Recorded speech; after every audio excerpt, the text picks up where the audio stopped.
Magandang araw, welcome sa channel na ito. Ngayon, ibahagi ko sa inyo ang aking kalaman sa karunungang lihim. Narito, orasyon sa kabag o sinisikmura.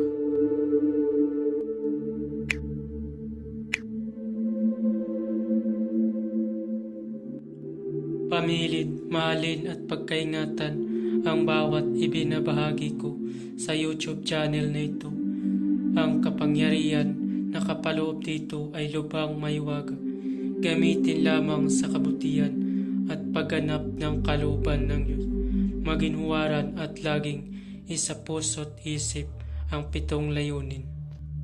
Una, isabuhay ang 4 na gintong simulain, makadiyos, makabayan at makatao, makakalikasan. Pangalawa, isagawa ang pag-ibig sa Diyos, pananampalataya at pag-asa sa pamamagitan ng tiyaga. Pangatlo, isakatuparan ang kabutihan, katwiran, kalinisan, katotohanan, kadalisayan, kaliwanagan, at kababaan ng kalooban. Pangapat, ipagpalaganap ang pagkakaisa, pagmamahalan, pagtulong sa kapwa, pagmimisyon, paglilinis ng sarili at pagbabago na paunlad. Panglima, magkaroon ng paggalangan, pag-unawaan at pagmamahalan sa isa't isa bilang mga kapatid at kapwa-tao. Panganim, maging dakila sa isip, sa salita at gawa para sa Diyos, sa bayan at tao. Pangpito, ipagpatibay ang kautusan ng Diyos, tumulong sa pagpapaunlad ng katauhan ng bawat kasapi ng samahan at tumupad sa adikain ng Diyos sa tao. Sa pamamagitan ng pagsunod sa mga layuning ito, ang isang naghahanap sa Diyos ay makakasumpong sa Kanya at hindi pagkakaitan ng Kanyang liwanag. Pamamaraan.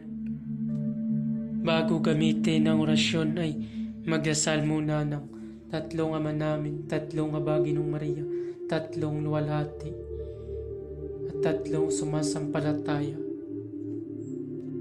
At isunod ito. Narito ang orasyon. Ectenom, ekaselom, eta, tosiyom. Ectenom, ekaselom, eta, tosiyom. Iihip sa tubig na ipainom sa pasyente o sa gamot na painom.